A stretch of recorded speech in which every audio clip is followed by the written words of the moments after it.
I see you. I see you moving through your day with a quiet grace that belies the storm raging within you. You are the one who offers a kind word when your own heart is aching, the one who holds space for another's pain while your own is screaming for air. You live with a silent suffering, a profound weight that you carry with such dignity. Most people would never even guess it's there. And in this, you feel a deep paradox. How can you be so wounded, so fractured on the inside, and yet still be a source of light for others? You may have mistaken this for a weakness, a sign that you are fundamentally broken. But I am here to tell you that what you are experiencing is not a flaw. It is the signature of an immense and sacred power. This coexistence of deep personal pain and profound grace is not a contradiction. It is an extraordinary feat of the human spirit. You are not just surviving, you are performing a quiet miracle with every breath you take. Your ability to show up, to love, to give, while navigating your own inner darkness is a testament to a strength you haven't yet claimed. You are simultaneously the wounded warrior and the magnificent healer. This is not a sign of being broken. It is the mark of a master in the making, someone who is learning to hold the deepest dualities of existence. Your suffering is not your identity. It is the raw, potent energy you are transmuting into wisdom, compassion, and an unbreakable resilience. You are far more powerful than you know. Let's reframe this entire experience. For too long, you have viewed your challenges as a burden, a meaningless affliction to be endured. I invite you to see it through a different lens. What if this suffering is not random? What if it is the precise, calculated catalyst required for your soul's evolution? In the Japanese art of kintsugi, broken pottery is not discarded. It is painstakingly repaired with lacquer, mixed with powdered gold. The belief is that the object becomes more beautiful and more valuable because it was broken. The cracks are not hidden. They are illuminated, celebrated as a part of the object's history, its journey. Your struggles are your kintsugi lines.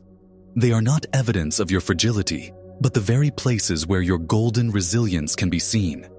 This is the ancient principle of alchemy, the seemingly magical process of turning lead into gold. Your pain, your challenges, your darkest moments, that is the lead. It's heavy, it's dense, it's burdensome. But your consciousness, your choice to persist, your decision to still be kind, that is the alchemical fire. You are actively transmuting the lead of your suffering into the gold of your highest self. This process isn't meant to be easy. It's meant to be transformative. The pressure you feel is what creates the diamond. Every challenge you have faced has been a tool, carving away what is not you, to reveal the masterpiece that has been there all along.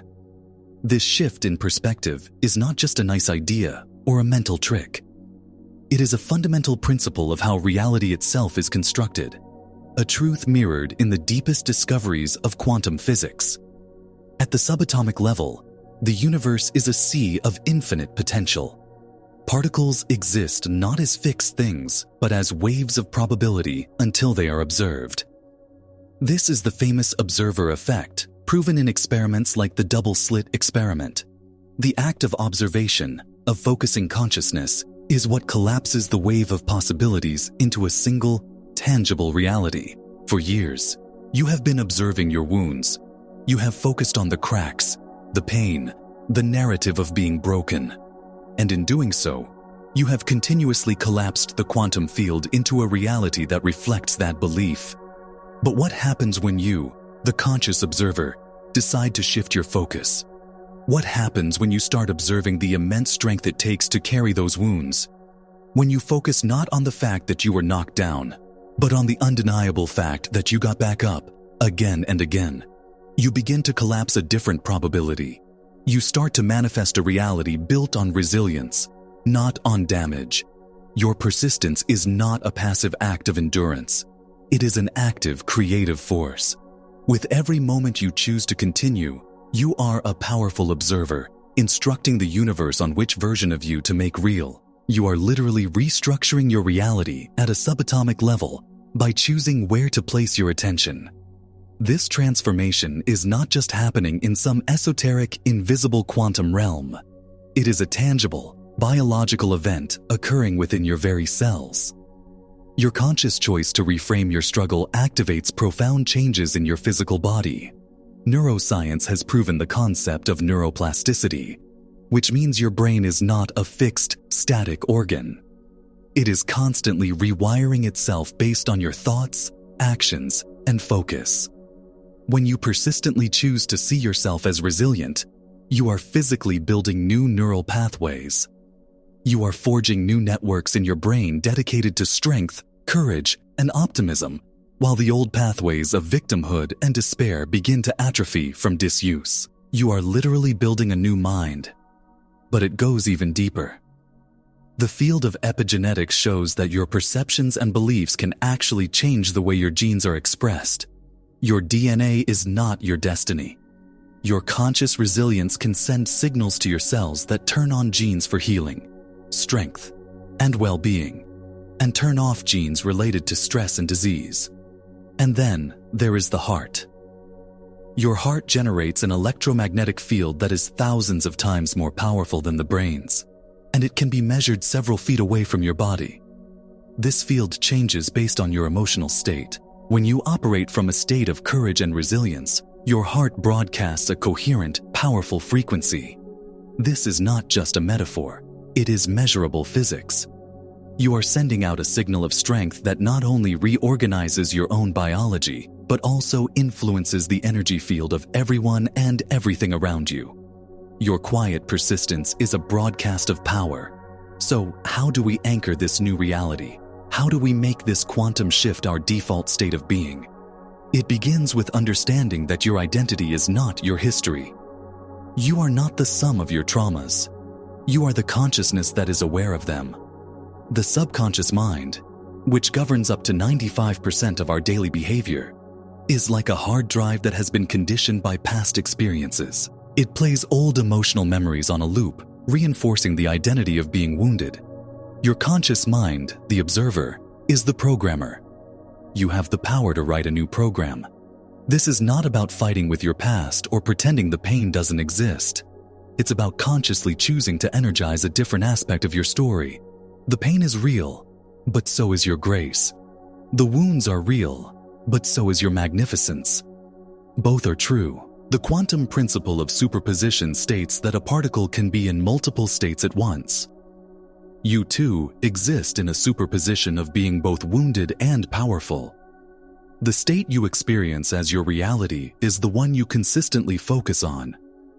This requires a shift from identifying with the pain to identifying as the one who is transmuting the pain. This is the core of your creative power.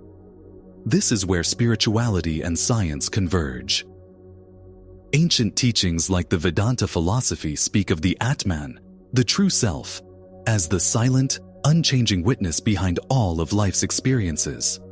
Quantum physics calls this the observer. By aligning with this part of you, the silent, powerful observer, you stop being a character tossed about in the story and become the author of the next chapter. Your new identity is not the one who suffered, but the one who transforms suffering into light. To make this practical, you must integrate it into your daily life. This is not a one-time decision, but a moment-to-moment practice.